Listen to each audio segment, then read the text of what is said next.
so we're rolling. Is that right? Oh, Emily doesn't smoke. You ready? She does? All right. I mean, it looks like she's smoking. This looks like she's smoking. What? Welcome to the fireside. Beautiful. Tats. About Yeah, we got to use that every time. Welcome to the fireside. tats. Welcome to the fireside. Education. Yeah. Beautiful. Podcast. Episode 3. Welcome back. Thank you. It's Monday night. That means it is another episode of Fireside Tats, Tattoo Education Podcast. And it's a milestone for us because with episode 3, we're now the longest running tattoo education podcast in the Mid-South, in the history of the Mid-South. I'm pretty proud. It's big. Thanks. It's big. Thanks, guys. So today, we're going to have a tattoo discussion. Love it. We're going to talk about intimidating, big, scary drawings and big, scary stencils that wrap over multiple planes and exist in different worlds, but they have to relate. How to lay out a stencil. How to lay out a stencil. How to lay it out to the body. Little body mechanics involved. Right. Nice. Yeah. Drawing to the body, making sure things read well in different planes while relating to each other as a whole. And how to carry maybe an image up and through long spaces. Yeah. Tricky. Balancing positive and negative over big spaces. You know, it's easy to get too thin. It's easy to get too busy. Right. It's easy to pack too many dark tones in. You end up with a disaster of a giant tattoo, which is way worse than a disaster of a small tattoo. Right? Right. And maybe like how to relate to the body, how to carry an image and still get a lot of dimension out of sometimes even long spaces or tight round spaces, you know. Yeah, exactly. So sit back, get comfortable, like us. We grilled tonight. Beautiful. We had ice cream with grilled peaches. It was delicious. Yeah. So, poor tenderloin. So let's start here. Am I okay? Am I peeking out or am I good? Looks good. Okay. So let's start here. A potential client walks in. They have no tattoos for you to work around. They're a clean canvas, shoulder to wrist, or ball sack to ankle, and they're like, I want to design a sleeve. I want to design a let's stick with sleeve. I want to design a sleeve. Here's my idea. They have an idea that's solid enough that you're able to work with and put together a drawing. What's the first thing that you do? How do you approach it? You first thing, yeah. Well, I work on paper. We've talked about this before. I use a lot of transparency and build on a light table. So the first thing I tend to do is I grab out a really large piece of paper. And I make basically what is a contour drawing of whatever that surface area is, and really taking in mind that where the central parts are that go from bone to bone, and then often where the actual contours that I may have to either extend a border or work very close to. So the first thing I measure out in say an arm would be like where the ditch is, you know, on the inside of the arm. Yeah, the bend of the arm, the inside bend of the arm. Where the elbow is, right. Basically. The outside bend of the arm. And then between that, I usually will try to make sure that I know, like, if it goes down to the forearm, basically where the wrist should stop, and then where the actual contours to the outside of the arm is, and what the actual outside for the inside of the arm is. So you basically have two planes that sometimes you can connect, but because of those rotating bones, you often want to make sure, like, where your actual center lines are, especially for your imagery. I think it's easier often to hide some of the imagery to the back of the arm, and instead of like basically trying to make a full-on. You often want to have a place where your edges will meet. Almost like a pivot point. Almost like a point that everything kind of meets. Because, like you're saying, because we move, it's important to make sure that your most important elements aren't easily distorted. Right. And getting a lay of wherever the appendage is, and how much movement really, like I said, they really get out of it. And that depends on the wrist, the elbow, like I said, usually the ditch, the inside of the ditch, and then where those contours are, maybe for the top of your arm, like up to about, say, where the clavicle is. I usually measure pretty high on people, even if they just want it to the top of the shoulder. Often the image seems to bleed a little more to the top, and you want to keep that contour. So I'll make sure to measure basically where the armpit is, where the ditch is, where the elbow is, where the central lines are on my drawing, and I usually am out in color pencil on a piece of paper. And I should say you buy tracing paper in huge rolls. So you roll out whatever you need, cut it off, and break out a pencil or a Sharpie or whatever it is and wrap it. So you're talking a lot about bones, about joints. What about musculature? Do you pay a lot of attention? Say you're dealing with me, who's just shredded up and ripped, and then you're dealing with another guy who's not at all. Do you allow for that? Like I said, I usually take into maybe the greatest detail is basically the end of this one. The end of this muscle. The top of that shoulder muscle, depending on where that is, often depends on, because I work in a lot of S forms, and I like to make a contour basically that fits that.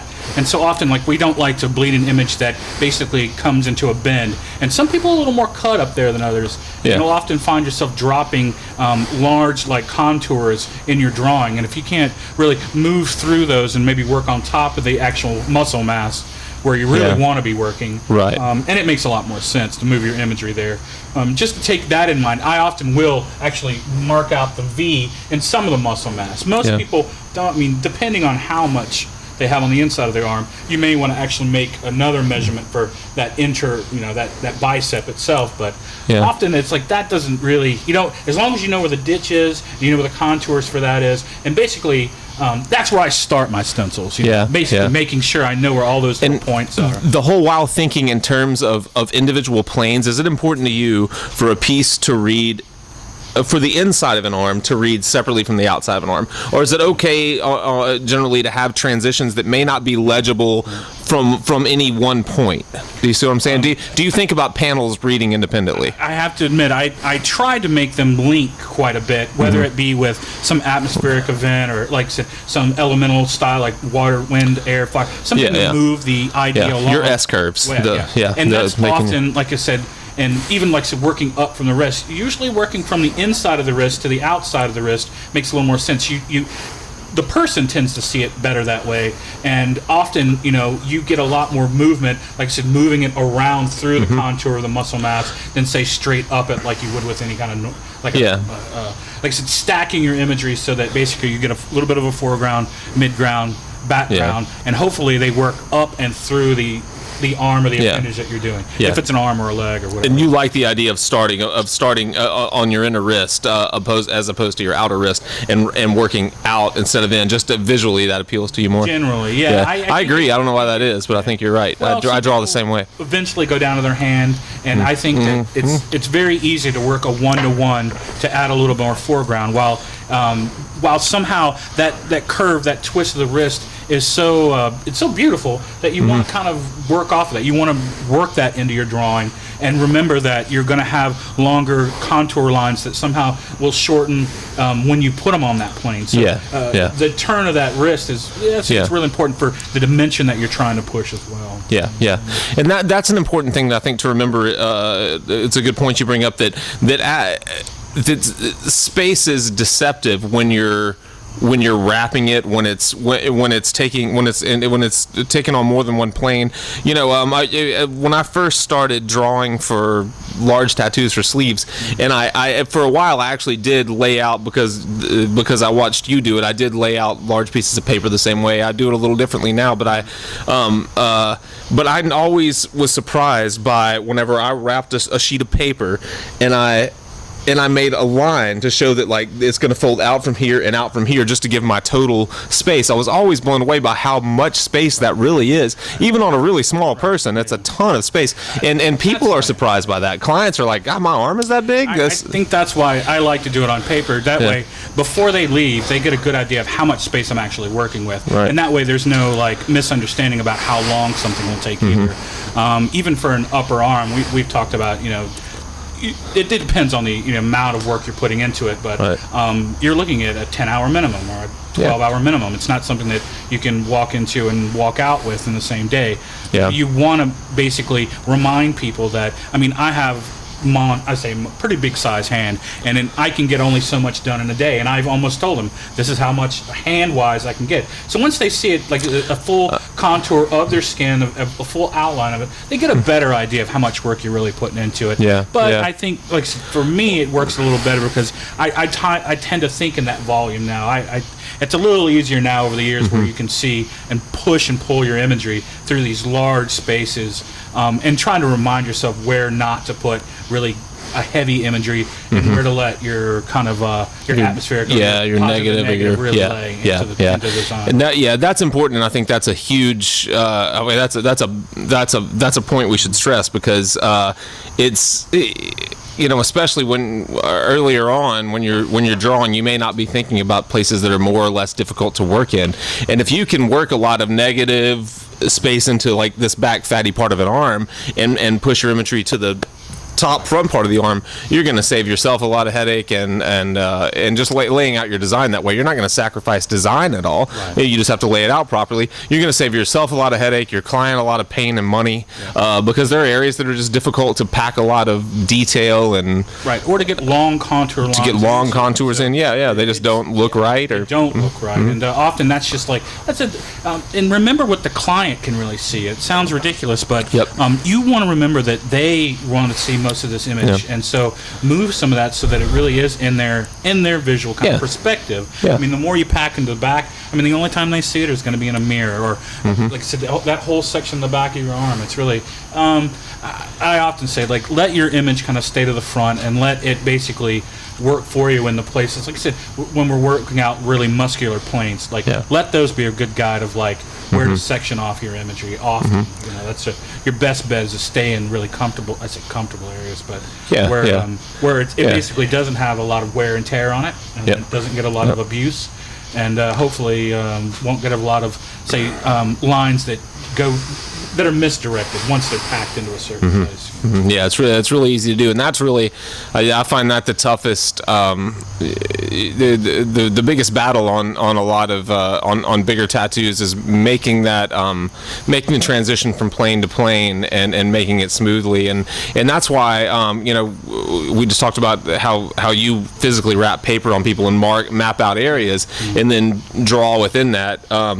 And it works really well, and there are a ton of advantages to it because you're able to really see those transitions in real time. You see exactly how they work on a flat surface, and you can make the bends and make the contours, and if you have to draw to make them smoother if it comes down to that. But something I've done lately is more it's just easier for me because I don't always have rolls of tracing paper. I don't keep up with it, but I take photos of people's arm all the way around, here, here, and here, at least 4, probably 5 photos, and then I'll lay them into I use an iPad, a free iPad app called Sketchbook. Sketchbook Pro doesn't pay me anything for this. They should. But they should. Maybe. Because I use them all the time. It really does. And it's really easy. It works like Photoshop. You add layers, and you can take a stylus or your finger, and you can physically draw, and you can make that layer as transparent or as opaque as you want. So it's almost like working. You know how when we're working on people, we'll start in a light blue marker and work up to a dark green or a black, or like build up. You can do that the same way, and you can see exactly how it sits on those people. Now the trick comes when it's time to actually translate that to a drawing that you can make a stencil from, because what I have are 4 to 5 different drawings that I have to find a way to make them cohesive that I can like run through the thermocopier and stick it on someone, and that's where your style has an advantage because it's built in. It's all Well, that's what I say it does, but I also, for me, I get to work. I say fairly quick. With yours, it's also quick, but there's, like I said, a second translation to put it back. There is a second translation, yeah. But again, you can show the person with a lot of ease what it might actually look like in 3 dimension, which I have to admit, they still have to have a lot of trust in. Yeah, they have to have imagination for you when they see the drawings that I'm laying out, and I'll try to clip in a couple of sketches that I've done in this program, and most of you guys probably know it because you're all more technologically advanced than I am. I'm sure I'm on the far back side of Sketchbook Pro. There's probably Sketchbook triple XL or something like that. It's badass. But what I'm using, I'll try to clip in and show you. But it people can see it, and I can literally just like draw it out on a computer program, hit email, and send it off to them, even when it's in its roughest form, even when it's just really a compositional sketch, and say, what do you think about the head being here and this wrapping this way? And they can at least see where I'm going. But but the challenge comes when I have to actually make something out of that, and that's where I think my approach to laying big stencils differs a little bit from yours, because I do think almost entirely in terms of planes. I don't really think so much about this reading well with this if you were to spread it out and make it flat. I really think about them fitting their space, working well together, and then how do I attach them? You know, like what's a seamless way to make them work? So so I'm able to lay smaller stencils and translate those weird drawings that I'm drawing in a computer program. I'm able to print those out, draw the important parts, you know what I mean, stencil or make line drawings for the important parts, place those exactly where I want them on the people. Like, I know for sure I want this thing to sit on this muscle. I know I want that rose or that flower to sit right there on the front of this cap, and I know I need this to sit right here on this and wrap this bicep. And then the rest of it, I have enough of a general guide where I break out my Sharpies and just make it all work. And basically, that's a great style too. A little bit of a freehand and a little bit of stencil making, and it becomes really natural. Often, even with the largest stencils, you're going to have to do some hand drawing to connect these things, and usually it's in, like with mine, I think it's in smaller places, but it's usually where the extremes happen again. Like often where the armpit to the bicep meets, and you often, like I said, even on paper, once you start putting them on, because it's some days you get a perfect bind around. I've often seen where other people use basically clear plastic acetate, and that's like the old book binding stuff, where you make a clear surface on your, the cover for your book. Yeah. And they'll use that as a stencil base. It gets a truer, say, adhesion to a place, and you can mark your stencil really where you're trying to work up next to other pieces. But I think it's, as long as you've got a comfortable, well, whatever your material, that you want to work with. Like I said, digital medium works great as long as you can retranslate it into a stencil. Yeah. I like to work with it in, let's say, my color pencil right on my tracing paper, only because for me, it's only one or two steps closer to what that final drawing is going to be. Yeah. And often that's what I show as a color pencil version, usually in either a non-photo repro blue or usually like a lighter tone. Like, I don't use really warm colors quite a lot. I like purples and I like greens to work with on your rough layouts. Yeah, and often just maybe if I change the color tone where atmospheric things are happening, or where real dramatic, like between your darks and lights are really going to happen, whether it be fire, like I said before, fire, water, wind, air. And I think that works for me really well. And hopefully people, like I said, they do have to have a little bit of imagination on them, but often once they see it filled to the space that they left, they remember how much space that really was. They often get they get a little more into it. They understand what's going into it. And I like the for those of you guys that don't know David, he's got a really interesting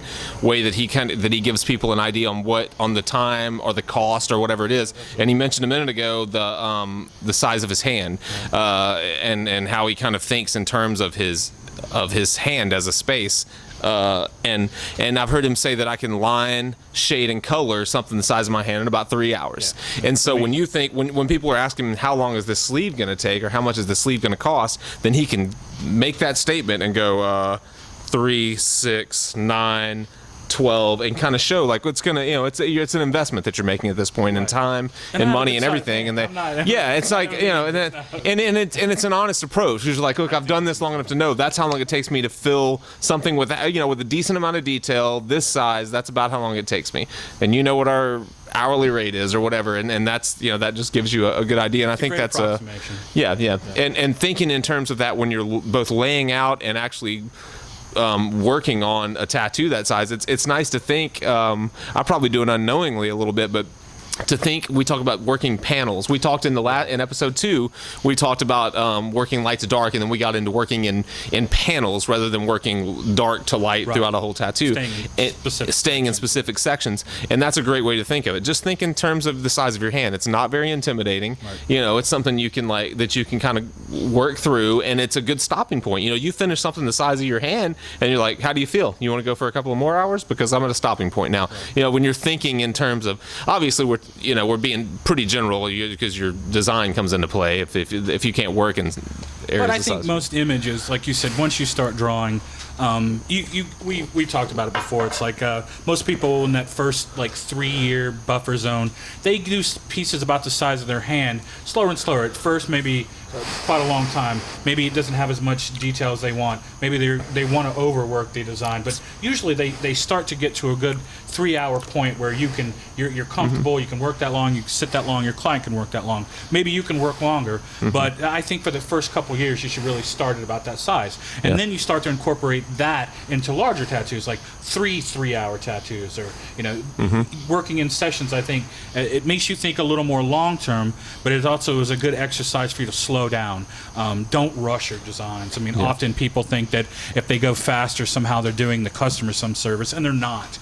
Often you rushing either damages your skin or kind of makes your work a little more trifle, where you forget the really important things, and you try to rush different designs, or you haven't played out your colors, or you haven't done a color study. I mean, if you're not comfortable with something, you should really do a couple, slow yourself down enough to where you really are approaching it piece by piece, and you'll get a lot more out of it, I think. Yeah, and there is a limit to the pace in which you can work and still put in a solid tattoo. When you're talking about solid fields of color, smooth blends, nice contrast, solid darks, solid fields of baby blue. You know what I mean? Like, you may know your machine super well, and you may work quickly. You work quickly. All your machines run pretty fast, and you work at a pretty decent clip. I think so. But in order, if that field of color is going to be solid when all is said and done, there's only so far you can push that.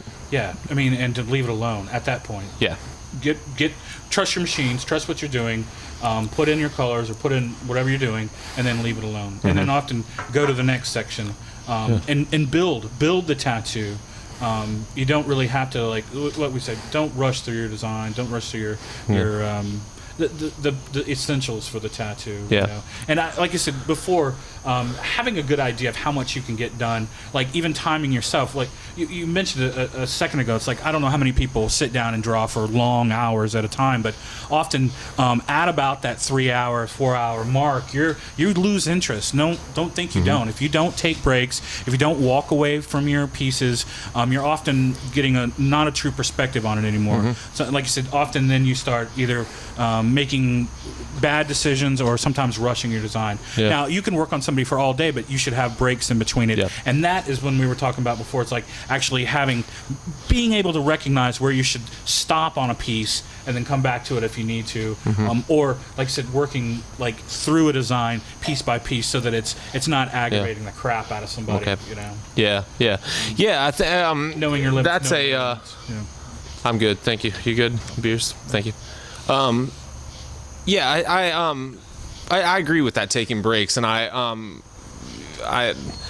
probably don't do it as often as I should, but I find myself, just starting to wear down, getting exhausted. At this point, I do about 2 tattoos a day, and I try to. But we're open from 3 till 10, and I work from 3 to 6, and then I try to give myself a couple of consultations, and then 7 to 10. So 2 3-hour sessions. But when you maybe have a 3 o'clock consultation, and then your 3 o'clock appointment's already waiting, and you're not set up yet, and so you're rushed when you get there. You go through your consultation, get the information you need, set up, tattoo until 6. Well, that's a lot of stress that's gone on your mind and body in that period of time. And just a single break, a bathroom break, a walk outside break. Yeah, that's the tattooers that we know that smoke cigarettes. Like guest artists that come through, people that have been at the shop before. I'm always like, man, I wish I smoked cigarettes so I could take a break and go stand outside for a second. But you do need to learn to do that on these larger pieces. And often you may not recognize that if you've been working for a while, and sometimes we have very chatty clients, and sometimes we don't, but often if you're not sure about how well they're doing, you should just give them a mandatory break anyway, just to stretch your legs, just so that they don't. Most people have never sat in a chair for 3 hours. Yeah. They become very uncomfortable, very restless, tapping their feet, doing other stuff. And maybe it's just, like I said, a mental break. Like like I said, I like to do it about every hour and a half. I think it's a good time. And that way you can stretch, you can relax for half a second. Maybe if it's just to get up and get another thing of paper towels. Yeah. Maybe it's restocking something in your station. Take that mental break. And also, we were talking about just clearing your vision. Super important. Often, you don't want to be staring at the tattoo for so long that you're not even looking at it anymore. And well, we actually had some awareness, I think, too. It's hard not to. It's hard to remember that when you're trying to get from point A to point B and a tattoo and try to get so much work done and you're in that mindset. But we talked just last week. The last time we were hanging out, we were talking to a friend of ours that's a painter, not a tattooer, that said that he's using that in his studio as far as trying to look at something at different distances periodically whenever you're focused on something at a set distance. We may have talked about this a little in episode 1 on the show about advice for new tattooers, about how important it is to kind of focus on something at a different distance.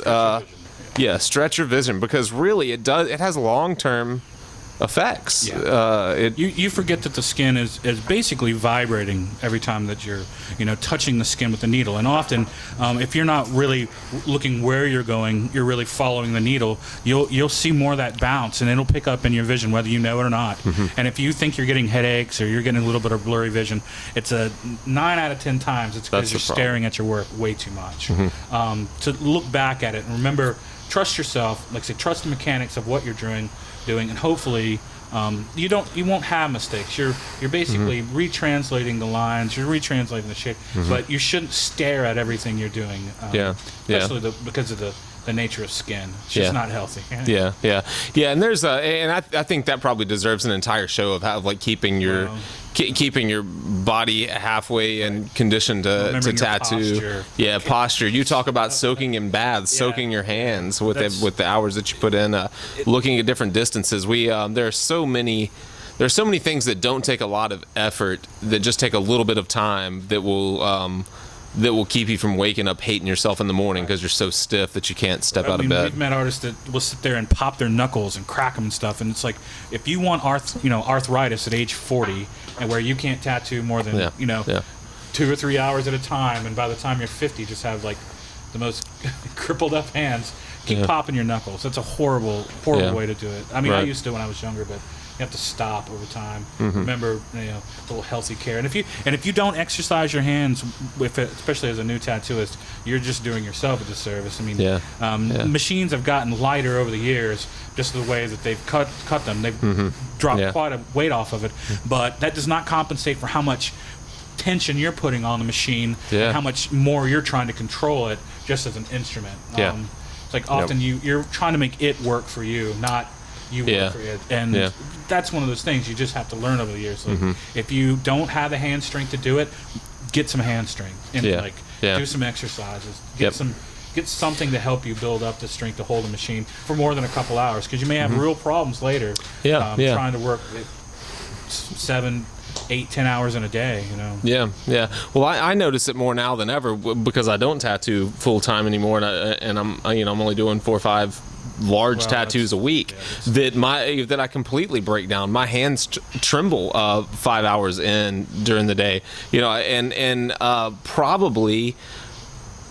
probably I will have less issues than someone that tattoos all the time, because your hands, the muscles in your hands are pretty well used to holding the weight of your machine, and it's the rest of your body, it's the connective tissues, it's the ligaments, the tendons, the bones that are really taking the shoulders, that are really taking the beat down. Whereas luckily my the muscle in my thumb is getting tired before anything else probably takes a lot of a beating. That maybe, but again, like I said, trying to really take those to heart, and reminding yourself throughout the day, take little breaks, massage your hands, because often you may draw 4 hour, 5 hours before you showed up. Before you ever show up. So I mean, you're working with these utensils 12 plus hours a day. It does put a little wear and tear on you. Just remind yourself, take baths, soak them. Epsom salt baths are wondrous. Don't, like I said, don't pop and crack your knuckles all the time. Get some hand strength. That's one of the first things. Like my mom's a nurse, and we were talking about it the other day. It's like she looked over and was like, "What is that on your hand?" It's like, that's just a muscle, Mom. That's because I nothing hold it. crazy. It's not deformed. Yeah. You were literally new muscles in your hand. If you just hold on to heavy things all the time. Let them vibrate. And another thing that we should probably mention is that you're in the minority nowadays that you don't use 1-inch grips, heavy grips that balance the weight of your machine. You use what are they, 5/8? Yeah, they're just half inch. They're very thin. It's almost like holding a pencil with a tattoo machine hanging off the back of it. So you're really bearing a lot more weight than most people who are using a heavier grip. Where the machine kind of rests in their hand, and it's just no one used those big heavy grips whenever you started out. Everyone was using small, and that's probably why I still don't like them. But I think it's over the years I've also found that perfect pivot point balance. For me, the balance is just there, and so again I'm not forcing lines. I'm using them like I would any other instrument or a pencil, pen. Whatever. Yeah. Well, and it's funny because we're probably talking, we're probably landing on deaf ears to a lot of people right now, because a lot of newer tattooers, first off, don't use coil machines. They're using plastic rotary machines that weigh a fraction of what our coil machines. When I first met you were using these coastals that were solid brass. They weighed, it was like a dumbbell hanging off the back of your pencil. I mean, they were 8 pounds. They were super heavy. And a lot of people, that was kind of there weren't a lot of really big grips that I saw people using in the early 90s. They were even thinner. Some of them were pencil thin with heavy machines, because they weren't as chattery, or they absorbed it was thought that the metals absorbed vibration a little more. So heavy machines, a lot of people thought was better for their longevity, but it's really it's completely. There's a 180 has been done since then, because people are using disposable plastic tubes and rotary machines that literally weigh nothing. Like I said, I've gotten used to the weight, but I think that what we talked about just a moment ago, it's like often you forget though that you're still keeping a position, you're keeping a posture. You often are straining more things down your back and your shoulder blades, even your forearms. You have to really remember that keeping yourself in any of these positions is going to take a little bit. Even like I said, even the momentum of you making linear precision, or you're shading a color, you're going to find that still is like a workout. And if you're not used to it, if you're not used to doing those kind of mechanics or whatever, you should still work on your hand strength. And how to counteract them, like you were saying. You're always, it's probably no different than people that sit in front of a computer all day and they're hunched over. You're in a very closed off position. Your shoulders are forward. You're staring at something the same distance away. You have a vibrating heavy machine in your hand, and everything about you is tight and rigid. And just opening up, like you soak in a bath. I don't soak in baths that often, but you soak in a bath, and I know you've done it as long as I've known you. Focusing on different distances. Those things don't take a lot of effort. Taking a break, standing up, looking at a different distance, giving your client a break. Often your client won't tell you they need a break even when they do. So if you just say, "Hey, I'm taking a break," they're happy about that. They're like, "Great, let's do it." I mean, most people, that's common stuff. Even like we talked about it with your drawings, even like taking breaks, like taking mental breaks, so that you're not stressing yourself over the imagery. You're not stressing yourself over but take it really natural. I often, like I said, will sleep on a drawing. If I'll put these, combining these elements in my head, like how to make a narrative usually of the assemblage that people bring you. And often I find that, just like I said, take a break, sleep on it. Get away from it. You might find the answers you were looking for. Yeah. And I'm sure everyone can relate to being stressed about a drawing for a tattoo they have to do the next day. They're up till 3 a.m. trying to finish it. They finally give up, go to bed, set their alarm a little early, wake up early the next day, and finish it in 20 minutes. Yeah, it's amazing. Over the years, I have all these friends that are really like morning painters, morning drawers, and I am not a morning person. No. So I used to just really just say, no, I'll go home, I'll draw it at night, and that was after a 7-8+ hour shift. Right. been really concentrated, really absorbed in what I'm doing, and the first thing I don't want to do when I get home is draw, or to draw the most complex stuff. That I would to normally think draw. about drawing. If you just had to go and translate a drawing to something stencilable, it's something like if you had to just go break out a Sharpie and trace a drawing, that's one thing. Right. But to think about a drawing really requires a fresh mind, and that's a perfect translation to keeping your body fresh in the middle of a big tattoo. Yeah. So take a, like I said, don't draw at night if you can really avoid it, unless that's your, like I said, you're more comfortable with it. Often you'll find that you'll be fresher, and you'll find like I said, you'll be quicker when you first get up, because your mind's actually thought it through. It's thought about some of the hard things, the hard decisions that you have to make, and you'll find that you've got probably a better vision for it. You know, I say that all the time, but I think you really try it. If you haven't tried it, go to bed on your image. Yeah. Put the stuff out, lay it out so that you're ready to draw first thing in the morning when you wake up, and I guarantee you'll be ready. You'll at least have a better idea of how you want to approach the drawing. Yep. Wake up. Make your coffee and sit down in front of a drawing that's already laid out in front of you. Well, whatever you do, like pour your Jameson, your morning Jameson, just like and look at the drawing. Yeah, if you sit down in front of, even when you're not, the days that I find I get the most done are the days that I, wake up literally 2 hours before I have anything to do, and I feel when the alarm goes off, I'm thinking, there's no way I'm drawing right now. But I just get up, I turn on the coffee maker, I make coffee, I'll stare at the drawing, and turn on the news or Sports Center or whatever it is, and by an hour later that drawing is finished, and I might have struggled with it for 3 hours the night before. Well, if you are an artist and you do draw, it should be natural that you're going to find that peak. You're going to get into that drawing, and you're going to find where the actual creative process starts. We always talk about like running a marathon. You've got to get to that.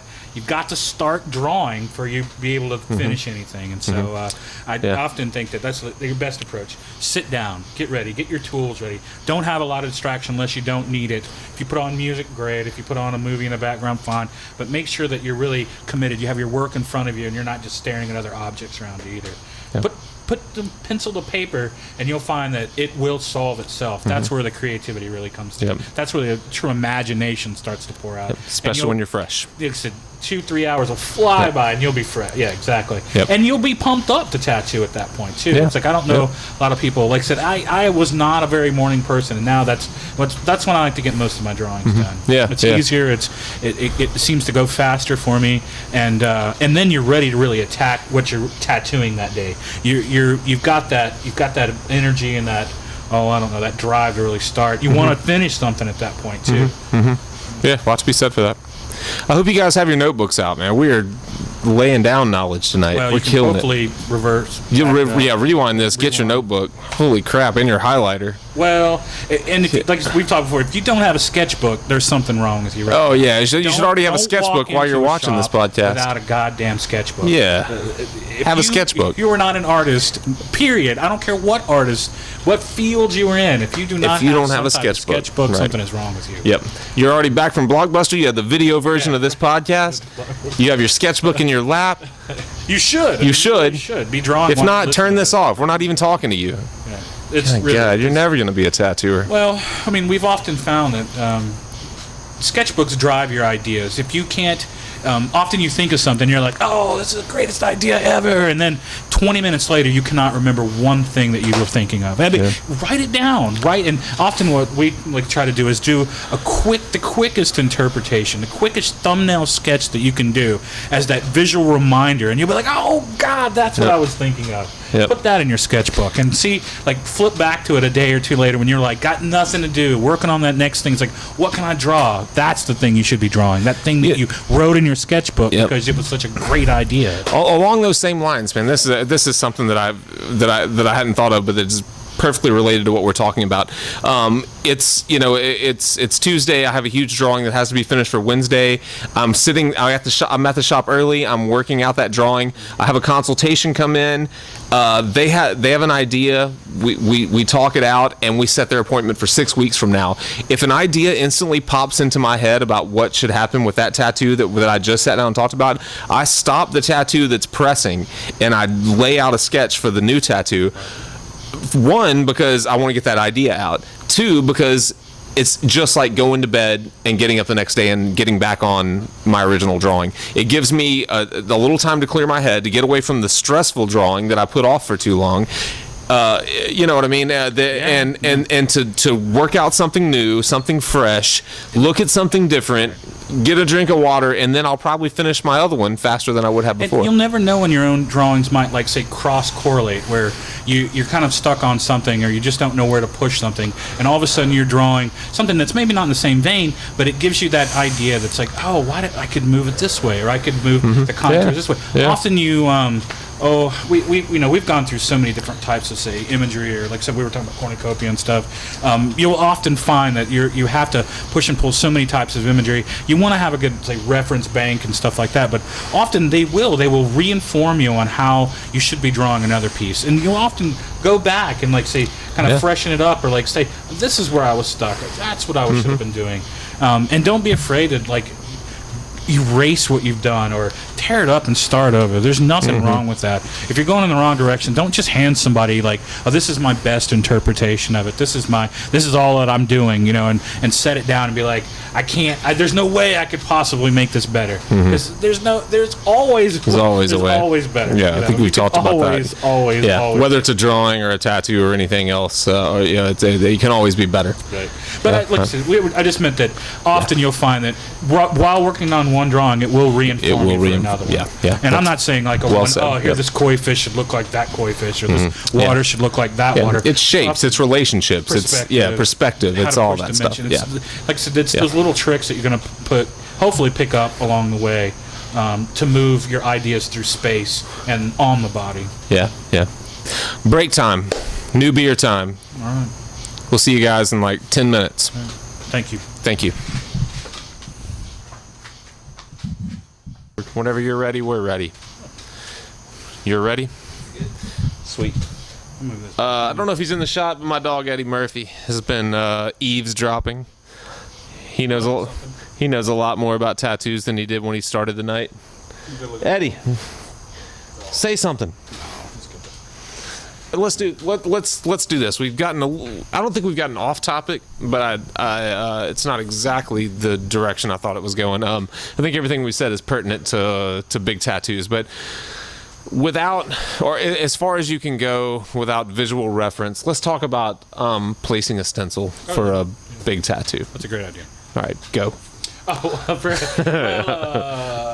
Often, because you have to break the image down, I don't trace right on the back. I make multiple copies with probably, we've gone up in size from, I think, to a 9 by 12 page now, but it's usually 8.5 by 11 is about as big as you can get. So you have to remember that you're going to have to make multiple stencils, multiple ones that will overlap each other. So you want to usually find a common edge, or in kind of an oblique place that doesn't really matter where you, like you said, that may be a point that you have to redraw in.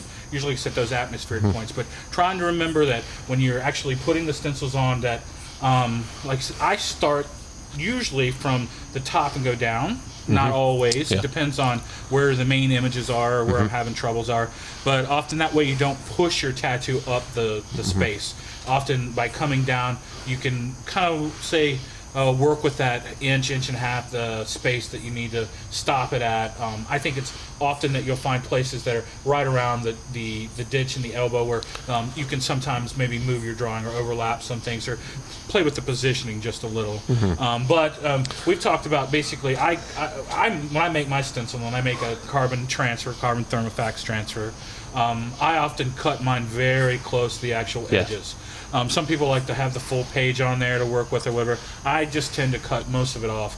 And then basically when I lay mine, I try to also remember that some places are going to have the tendency of paper to want to overlap on themselves. Usually the top of the shoulders like that. When you're actually pinching it to the elbow, it's like that. There's some places, because of their contour, that they want to bend. They want to bend. And that's just. Do you ever just slice those? Have you ever tried just cutting or making slices at those areas? That's exactly what I do. Yeah, I mean, that's what I do. We usually, depending on where those edges are, I give them little vents. And even if you have a very specific image, like often when you're maybe working around another one, I'll cut pieces out of the center just to have give points so they can breathe.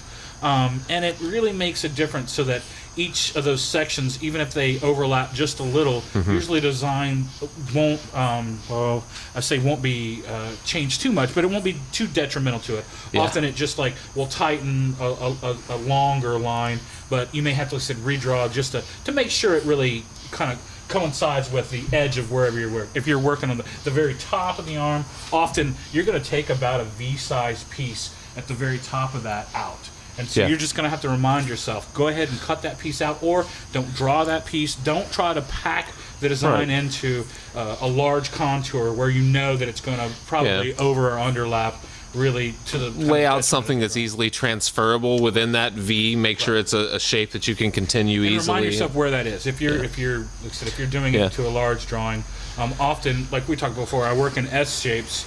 Normally, just as a classical shape, often those kind of lend itself to be able to go straight on the arm. But often, if you don't know where it's going to go, when I put a stencil on, often if they're on long contours, you want to make sure where it is. After you've cleaned the area and you put your stencil on where you're going to go, actually make you what will be Sharpie marks into the skin and where the edge of your paper is going, so you have a visual reminder where the actual paper goes, and trust then what you're putting up as your stencil, and try to second guess later how it's going to actually wrap around an area.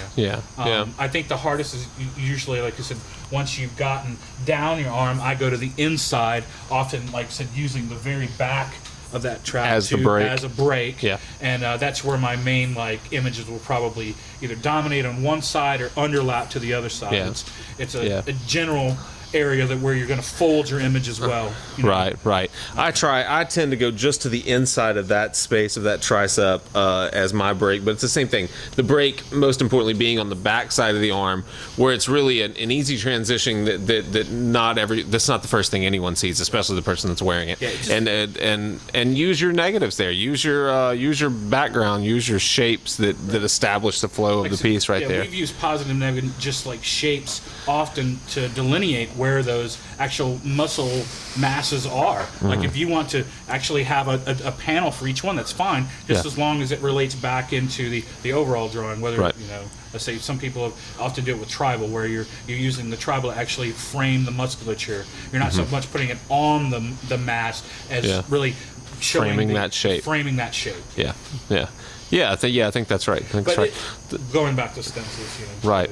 Okay, talk a little bit. So we've talked about how to, the break at the top, which I think is great advice. The V at the top, I kind of treat the same thing. You're always going to have a fold somewhere. So making that top shape something that's easy to transfer from plane to plane and wrap through or whatever that it does. What about dealing with elbows and ditches, and how to make those transitions, not just with a stencil, but in your drawing too? Yeah, that's where I guess everyone, you have to come to that crux, like how much of the image is actually going to wander through, and how much lining that you really want to put through there, especially if it starts to bend at a like I said, 90 degree or 45 degree angle. Quite a bit can push and pull on that. I often, like I said, will work the drawing around it, whether it be to the inside, to the outside. I often don't put hard images right on there. Or, like we were talking before, I'll often use the very top apex of that as a framing element for the bottom part, and a hopefully a transition, a break between the top to the bottom and the top of the arm. It seems like a natural break, and only because of often people don't, like I said, you want to make sure that the image looks right, mainly while their arm is down, and probably just to the inside of their body, hanging normally. Which is why it makes more sense to draw it to that than to try to overlap a lot of imagery on places. I often put a negative space, in the elbow, or an atmospheric, like a junction, whether it be, like I said, usually wind or fire. We talked about before. I think it's an easier way. Don't put hard imagery there.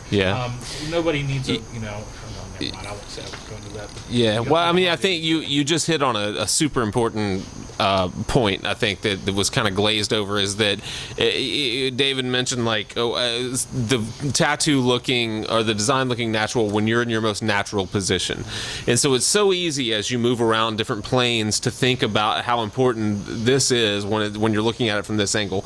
But there's always an order of importance, and it should always be established by how does the person look in their most natural standing position. That's why you place a stencil when someone is in their most natural standing position. If you're working on a forearm, you have them stand naturally with their arm just lying out. You spend more time in this position than this position, right? And it's always important to that's a top-down mentality. Lay a stencil on while they're sitting at all, because it's such an unnatural position. Yeah. And you'll find that working especially on the forearm, you will not find a true center while someone's sitting and their arm is bent.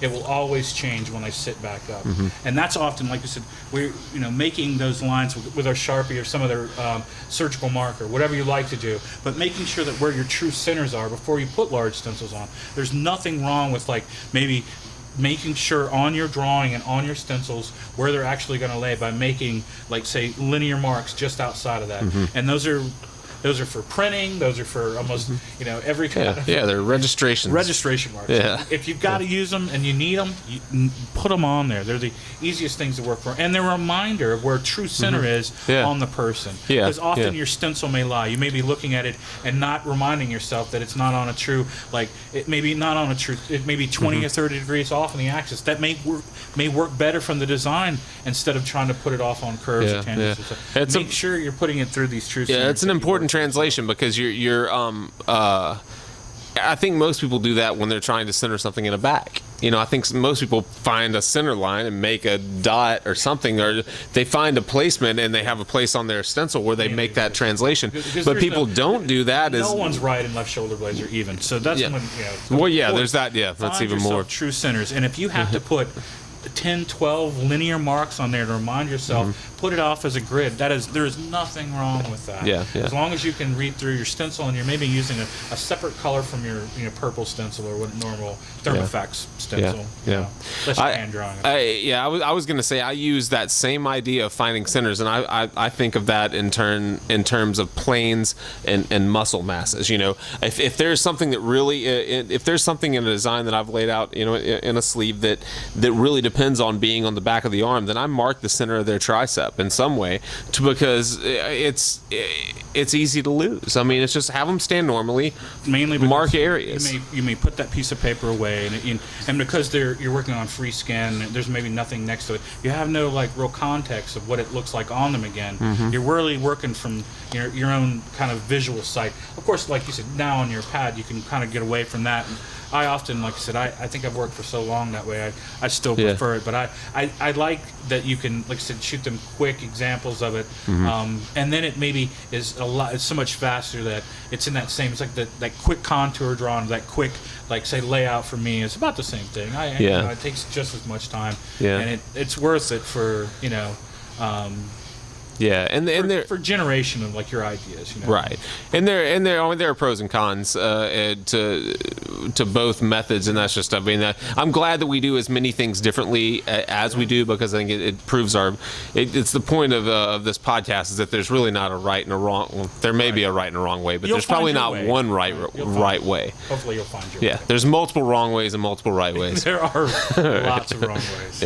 Yeah. All right. I guess we're probably opinionated enough to really have tried a little bit of both, to understand how each one kind of works, and really appreciate. And it's like once you've gotten into how you're best generating your ideas, it doesn't really matter how it is, as long as it's clean, as long as it goes in, as long as the customer's happy, and you've got a long life out of it. I mean, we've talked before about.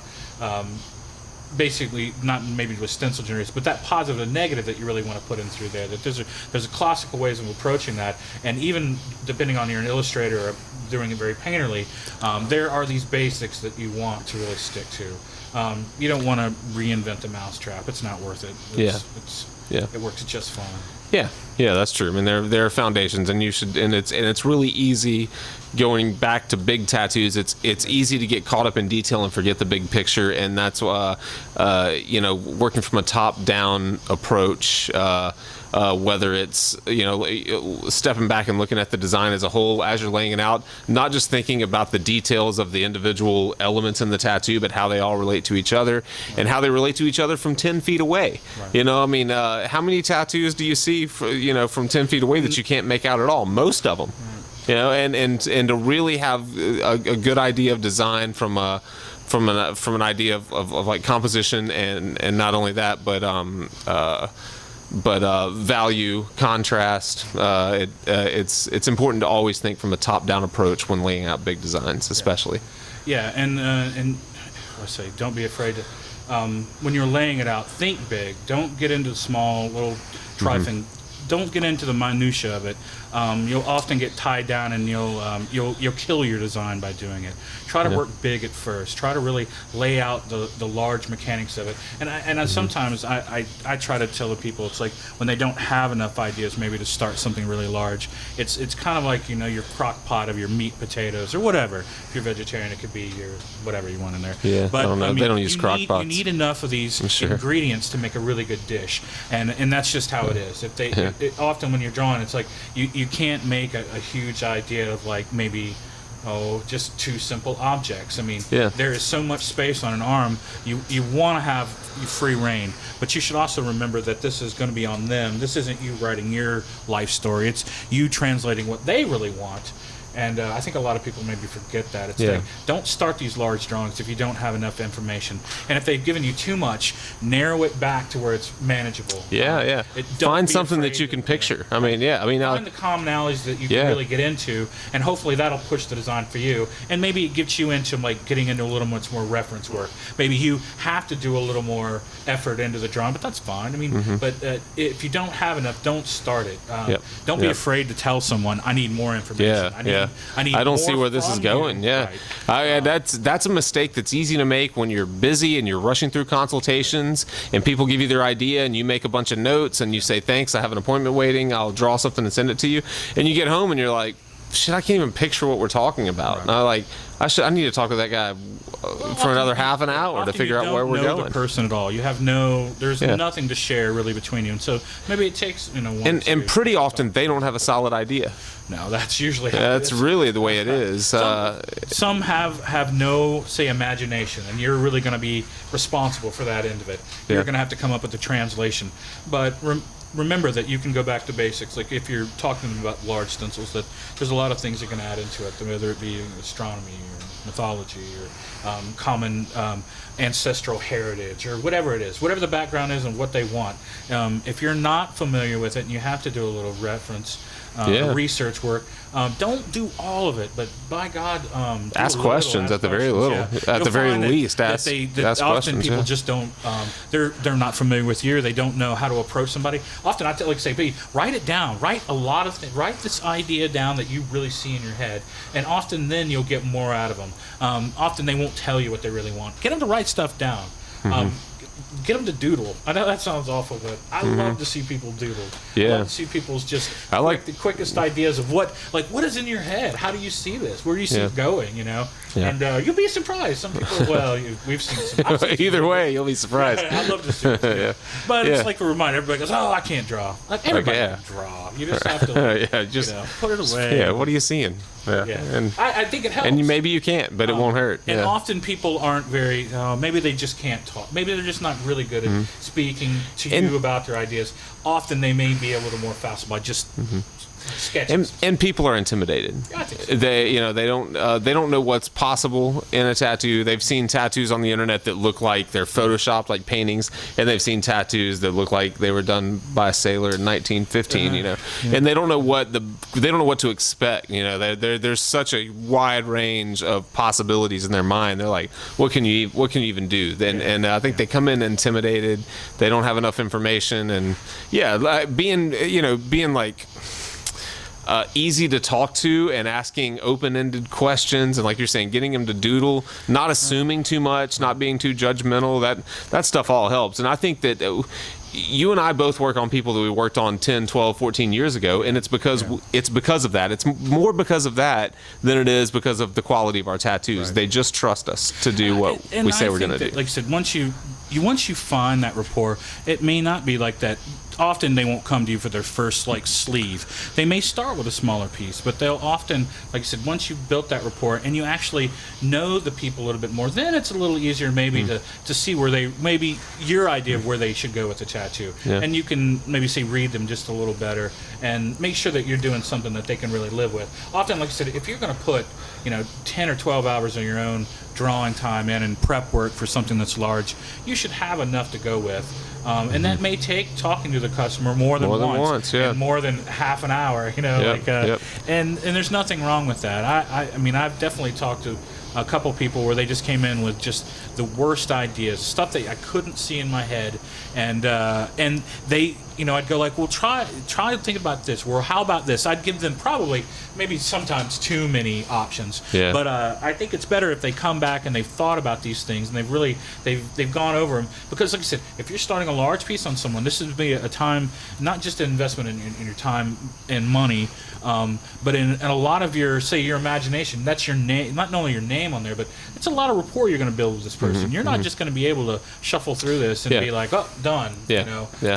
That's a weird translation for large pieces, going from doing small pieces to large pieces, and having to, because the alternative, it sounds like a lot of effort for what might turn out to not be worth it, or what might turn out to not even be a tattoo if they completely flake out. But it's not nearly as bad as listening to what someone has to say, cranking out some drawing based on your idea of what they had to say, and dreading a 30-hour tattoo. Right. You know what I mean? Laying something out that you just don't like. Aren't comfortable with. That's way worse. Maybe can't. Yeah. And because if you can't see the end, if you can't see this fully developed, you're not ready to do it. Yeah. You're not. I mean, make sure that you, like I said, there's no real rush on these. I always tell people, it's like, look, if you have to say, come back, I'm not comfortable with it, give me another week, there is no one that will probably take that away from you. They want you to be able to work on something and be comfortable with it enough that you will actually, like I said, be into it for 30 plus hours or more. There's very few people that probably start off that way, but never think that the piece that you're working on now, you may not have to work on again later. You may have to be extending stuff next to it. You may have done that pork chop tattoo, and now you've got to work around it or off of it. Yep. And you're only doing your disservice. You're not thinking that far ahead. Yeah, disservice to yourself or whoever else is stuck with dealing with it. So don't slap stuff on, but really have a good idea, especially every tattoo I try to remind people that you may turn this into a sleeve, you may turn this into a half sleeve or a 3/4 sleeve, and you'll be like, you have those people like, no, I'll never do that much work, and there they are 3 months later, ready to go, wanting to build off of it, ready to work off of it, and now you've got to work off of it. It's not somebody else's work then, it's yours. And if you can't make these really nice transfers and nice transitions and try to do a little, like I said, that, building some perspective dimension to it, you're in trouble. You're going to be in trouble. Where are we on time? Oh. 51. It's pretty solid. I don't know how to wrap it up. Well, we didn't talk a lot about actually putting stencils on. I think what we'll do is a video on when you're placing something that I think needs to be seen. I'll do it, and then vice versa, and we'll get a video of the way that we handle it. We'd love to see videos of the way someone else handles it. That'd be cool. We've talked about different products that we've used on the scan.